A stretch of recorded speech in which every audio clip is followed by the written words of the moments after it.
Backpackers often spend thousands on lightweight backpacks, shoes, shelter.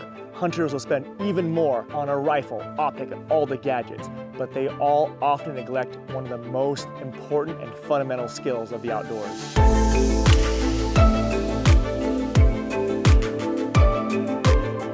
Welcome back to On the Scout, I'm Don.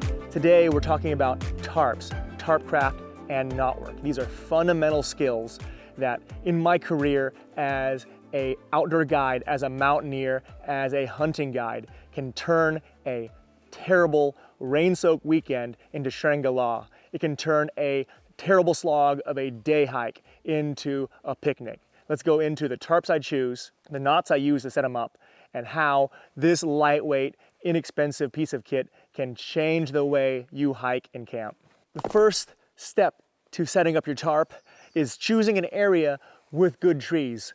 In an ideal world, your tarp will cover the activity area or maybe provide coverage to your tent as well. So right now I'm at the end of a road out here exploring the woods.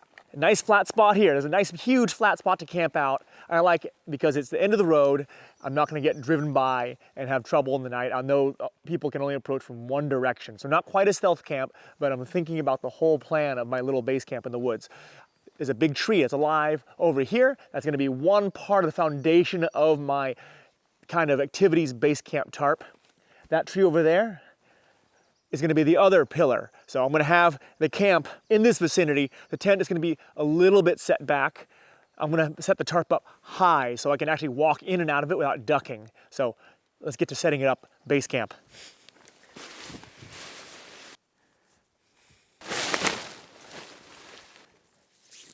I'm approximately laying out the tarp where I want to have it set up. I'm imagining this rectangular tarp is partially covering the front vestibule of my tent. So if it does rain, I could sleep with the door open and increase the ventilation in my tent. And I'll also have a kind of awning porch area set up so I can sit and hang out under cover outside the tent and still have a fire. And the fire is gonna be partially covered by the tarp. That way the smoke will leave and not be melted by the heat of the fire. I'm doing a ridgeline type tarp pitch. So I'm gonna have a rope set up to mark the center of my rectangular tarp. And then the corners of the tarp will be draped over. This is gonna be the ridgeline of my tarp. I'm gonna see if I can get my tarp a little bit higher and get it to that branch just a bit above me. So I'm gonna throw the cord over it. Watch my hands over here, and I'll also show it up close so you can learn this knot. This is a knot for life. This is the bowl in here. Make a little loop, put a bite through it, and now I have a slip knot. Put the tail through, pull it. I'll move this across to the other tree. It's a bit short, I can use my other cords to extend it. To join ropes in a way that's easy to untie, I'm just doing a Euro death knot. You just do an overhand with two tails. The bugs are attacking, we gotta get a fire going soon. I don't wanna build the fire first because I wanna have the feng shui of this base camp set up just right. And I've extended my ridge line. I like to have the trucker stitch begin at least 3 feet away from the tree to give me more room to tension. So over here, I'm gonna do the same slip hitch. Make a loop, put a bite through it on the tree side. Pass the rest of my cord around the tree. Pass the tail end through it. And now I can crank and tension my ridgeline. The ridgeline has to be tight to make this base camp work. Now to finish it off, I grab the pull end and make a loop. Then pass a bite through, and that's the mule hitch. This is a hitch as a hunting guide I often use to tie my horse or mule to a tree. That's quick release. I just pull this side and it gets released. Pop. See, even under tension, it's releasable. So this is the release end. This is the tie end. If I want to secure it, I can tie an overhand knot around to really secure this mule hitch. Because some mules and horses are smart enough to grab the release side with their teeth and let themselves go, and they'll go back to base camp and you'll have to walk the 8 miles back home. This is a bit low on this side of the ridgeline. I'm gonna raise this cord as high as the other one. So it needs to be a foot over my head, 7 feet tall. Okay, ridgeline is high. Let's see if we can get the tarp over it.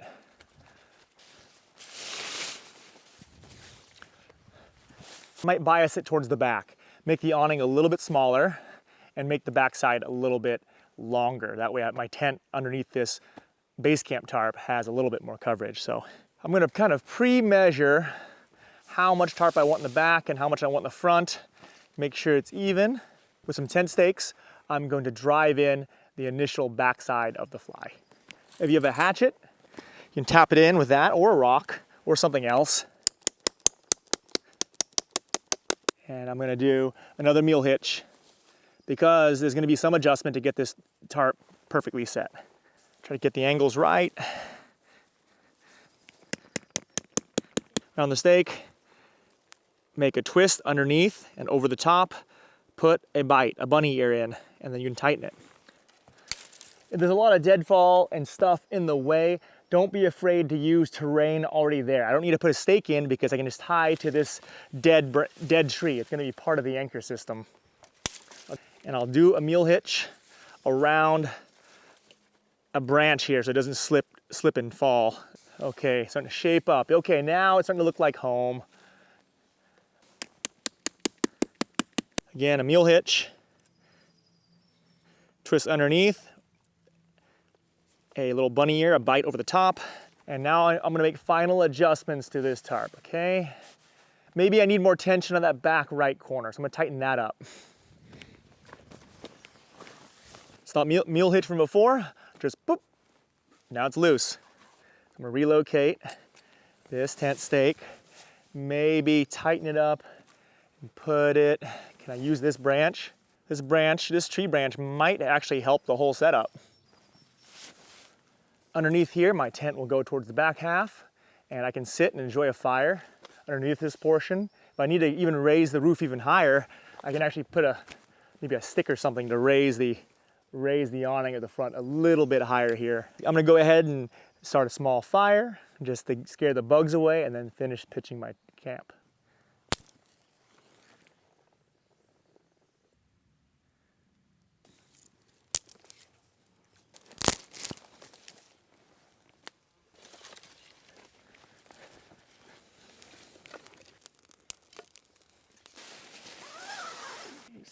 Good stay. I'm just unfolding my one-person tent, my one-person and a dog tent here.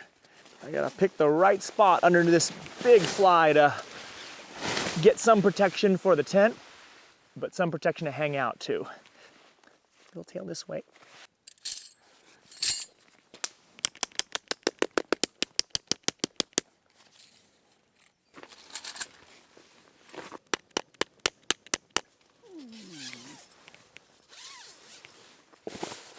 There it is.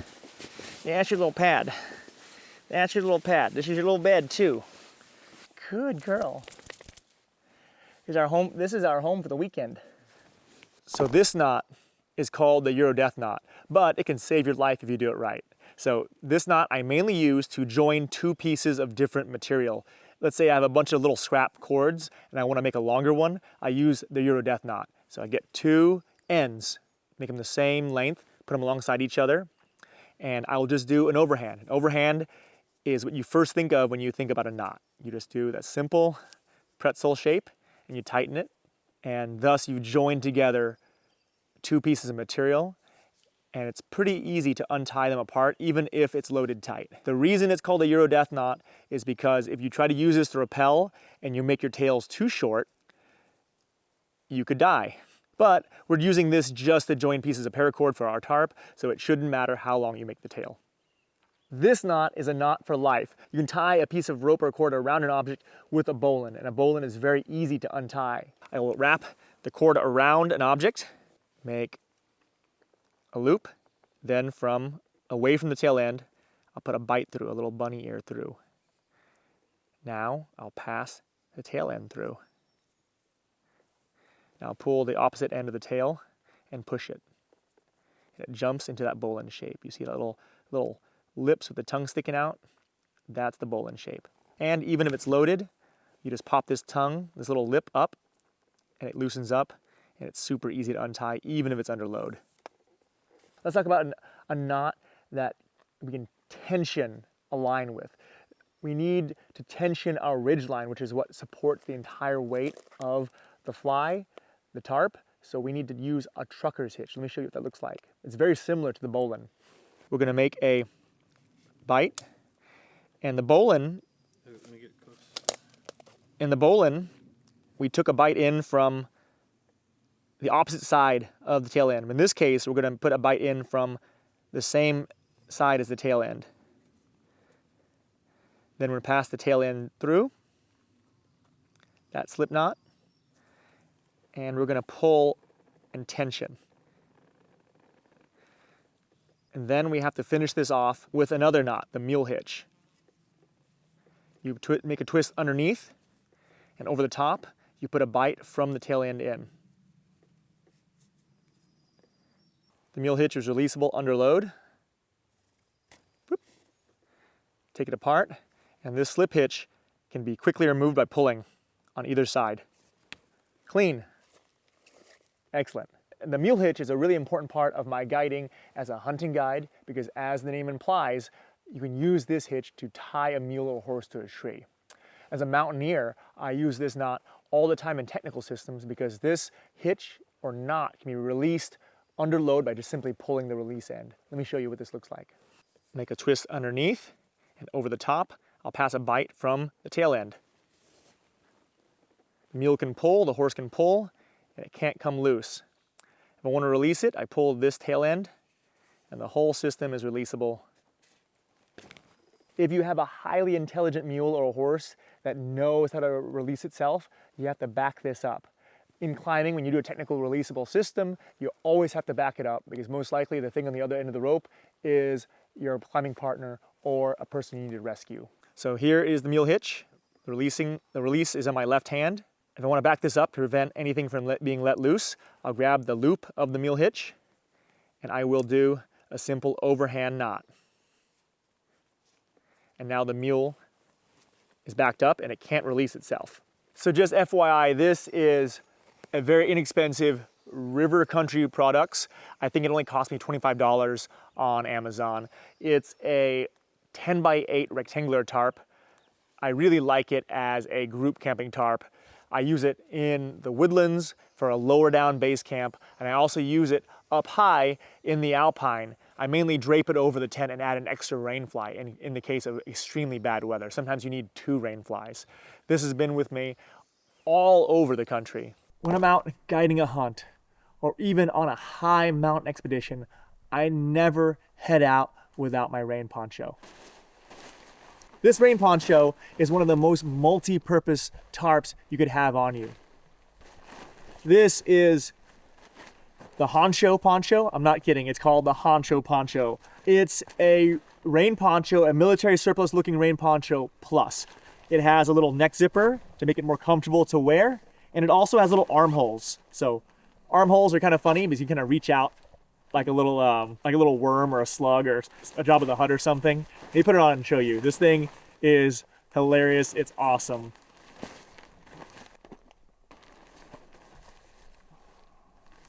So it has the little zip up to keep the weather out. And it has these little armholes. So I need to reach out of the poncho and grab anything or even ventilate air. I can have kind of one arm reach out and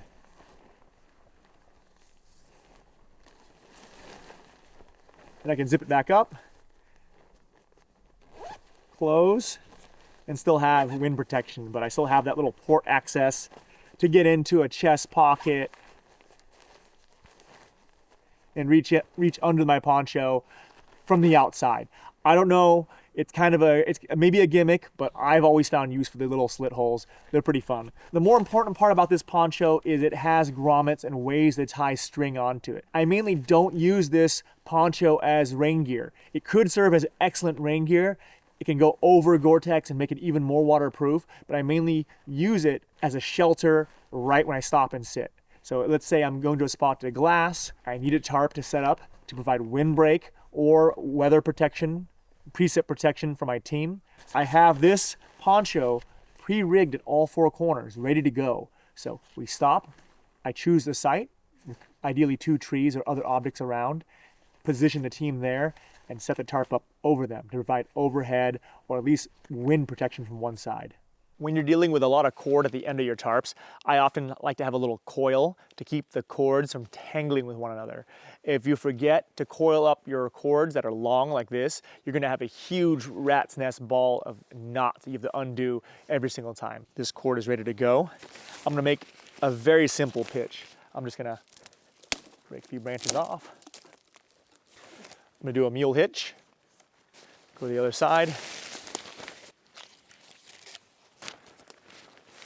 If even these long cords can't reach a distant object or another tree, I'm just gonna make a field expedient stake with a knife.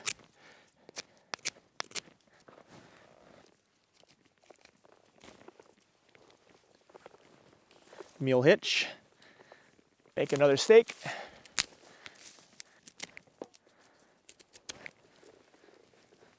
Time to get in the shelter. A shelter for a small team. I'm clear the floor. So now with a simple poncho, 60 seconds, 2 sticks I found on the ground, my clients and I at this glassing spot are now comfortable all day. Whether you're a backpacker hoping to go out for the weekend or you're a backpack hunter hoping to bag the trophy of a lifetime, I hope these tarp tips go a long way in helping you in your journey. If you want to keep supporting niche content like this, please consider joining me on Patreon. If you can't, consider subscribing, liking, and commenting. So much learning happens in the comment section. I'm here for it. If you want to book a trip or learn a skill like these videos from me, please go into the About section, go to climbhunthike.com. That's where I offer instructional courses and trips. Thanks so much for watching. I'm Don on the Scout.